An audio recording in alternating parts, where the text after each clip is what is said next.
3 SUVs on this list will outlast your mortgage payment. One of them costs less per month than your phone bill. And the third one? It's got a luxury badge that scares people away, even though it's built on a Honda. I've been turning wrenches for over 20 years. I've seen 400,000-mile Toyotas and 60,000-mile disasters.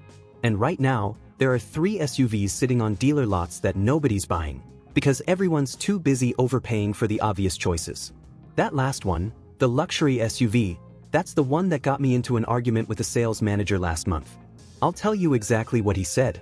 Today I'm counting down 3 SUVs that cost under $22,000, have repair bills lower than a Honda CR-V, and will still be running when your kids learn to drive.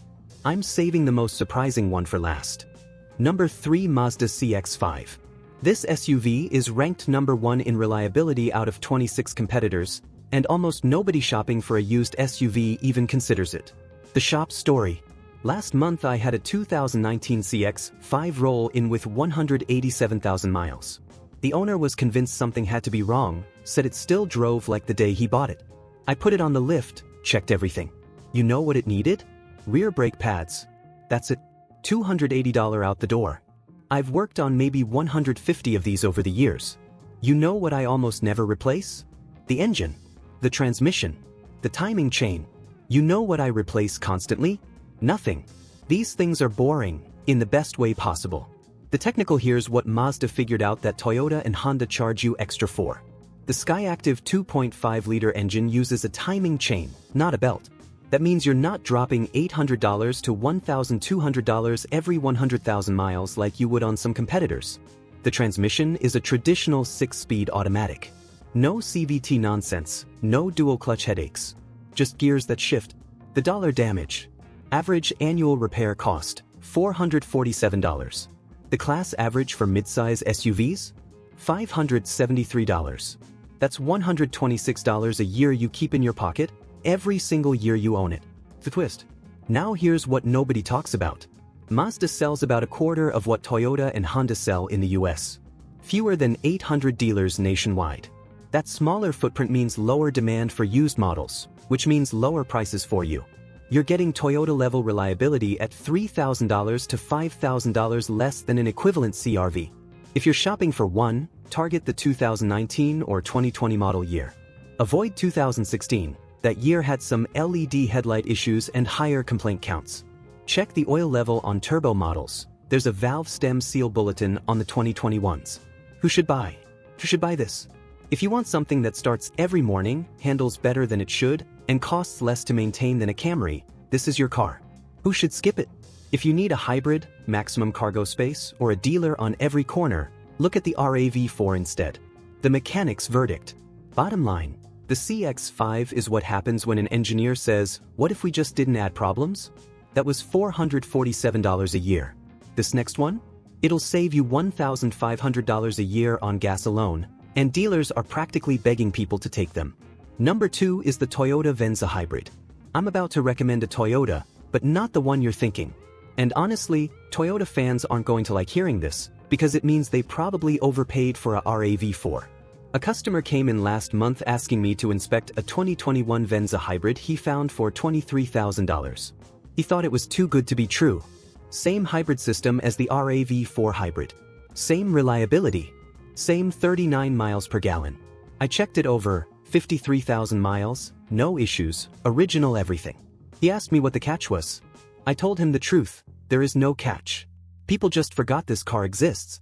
Remember when I said Mazda figured out what others charge extra for? Toyota did the same thing here, except they buried it under a name nobody remembers. The Venza uses Toyota's 4th-generation hybrid system. This tech has been refined since 1997. The 2.5-liter Atkinson cycle engine combined with electric motors gets 39 miles per gallon combined on regular gas, not premium. And that hybrid battery? It's covered for 10 years or 150,000 miles. The dollar damage. Annual repair cost, $444. That's $129 below the midsize SUV average. Fuel savings at current gas prices versus a regular SUV? Around $1,200 to $1,500 per year. Add those together, and you're looking at $1,600 in annual savings over a typical midsize SUV. Here's the part that doesn't make sense. A 2021 Venza has depreciated about 28% in 3 years. A RAV4 hybrid from the same year? Maybe 18%. Same platform. Same powertrain. The RAV4 commands a premium because of its name, not because it's better. If this straight talk is saving you money, hit subscribe. I've got more videos coming that dealers really don't want you to see. The actionable takeaway. Target the 2021 model. It's proven, it's depreciated, and it's got the lowest complaint count. Check the windshield carefully. Toyota had a class action over cracking on these. It's a known issue, easy to inspect. Who should buy? Who should buy this? If you're keeping a car for 200,000 miles and want to spend half as much on gas, this is it. If you want IWD standard, Toyota hybrid reliability, and near-luxury interior at compact SUV prices, perfect. Who should skip it? If you need maximum cargo space or you're flipping cars every 3 years, the depreciation benefit disappears. The mechanic's verdict. Bottom line, the Venza is a RAV4 hybrid in a tuxedo, and nobody noticed it walked into the party. Before I show you number 1, the SUV that started an actual argument in my shop, I need you to understand why this last one matters more than the other two combined. Because this next SUV? It's got a badge that makes people walk away. And that badge is the reason you can get Honda reliability with leather seats for $20,000. Number 1 is the Acura RDX. This is the SUV that dealers can't move, because the badge scares budget shoppers, and the price scares luxury shoppers. Meanwhile, mechanics are buying these for their families. The shop story. Here's what happened with that sales manager. Customer brought in a 2020 RDX for a pre-purchase inspection. Beautiful condition, 48,000 miles, listed at $21,500. I told him it was mechanically excellent. Buy it. The sales manager overheard and pulled me aside. Said I was underselling the luxury experience and should tell the customer about the premium brand benefits. I told him the customer didn't care about the badge. He cared that this thing was built on Honda's platform and would last 250,000 miles. The manager didn't like that. The third generation RDX, that's 2019 and newer, uses a 2.0-liter turbocharged 4-cylinder making 272 horsepower. But here's what matters. It's paired with a 10-speed automatic transmission. Not the problematic ZF 9-speed that plagued older Acura models. This 10-speed has been bulletproof. If you've made it this far, this is the part that changes how you shop for your next SUV. The RDX shares its platform with the Honda Pilot. It shares parts with the Odyssey and the Ridgeline. That means when something does eventually wear out, you're not paying Lexus prices for parts. You're paying Honda prices with an Acura badge. The dollar damage. Average annual repair cost, $497.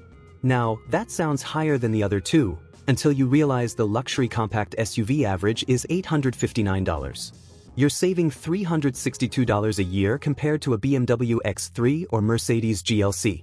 And the severe repair probability? 6%. The overall average is 12%. Here's the part that should make you angry. The 2020 RDX has depreciated 34% in 3 years.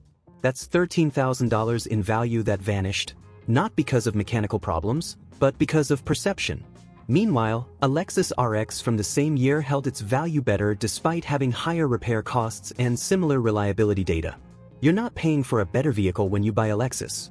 You're paying for resale value, which only matters if you're selling. The actionable takeaway.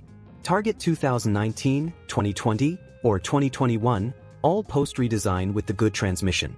Avoid anything before 2019, that's the old platform with the ZF 9-speed issues. When you test drive, pay attention to the touchpad infotainment. It has a learning curve. Some people hate it, but it has zero impact on reliability, and the complaints about it are why prices dropped. Pro tip: Honda dealers can service Acura vehicles at lower labor rates, around $120 to $150 an hour versus $180 at Acura. Same parts, same work, 30% less. Who should buy? Who should buy this? If you want leather, a premium interior, super handling all-wheel drive, and Honda-level repair bills, this is the play. If you're keeping a car long-term and don't care what your neighbors think about the badge, this is as good as it gets under $25,000. Who should skip it? If you need maximum third-row space if you're going to flip it in 3 years, or if that touchpad is going to drive you insane, look elsewhere. The mechanic's verdict. The RDX is a Honda Passport in a suit and tie, and it costs less than a base CR-V with similar mileage. Drop a comment if you've owned any of these 3. I want to see if your experience matches what I'm seeing on the lift. So those are 3 SUVs that have earned my respect on the lift: the Mazda CX-5, the Toyota Venza Hybrid, and the Acura RDX. Combined repair costs lower than a single transmission replacement on some of the popular choices. You now know more about used SUV value than 90% of people walking onto a dealer lot this weekend. Next time someone tells you to just get a CRV, you'll know there are better ways to spend your money. Now, if you want to see the SUVs that do last forever, the ones I recommend for 300,000 miles and beyond, I made a whole video on that. It's called 5 Cheap SUVs That Just Don't Quit. It's right here. That's 20 years of shop experience talking. Like, if it helped, subscribe for more car advice. I'll keep giving you truth dealerships won't. Drive safe, take care of your car, and it'll take care of you. Take it or leave it. I'll see you in the next one.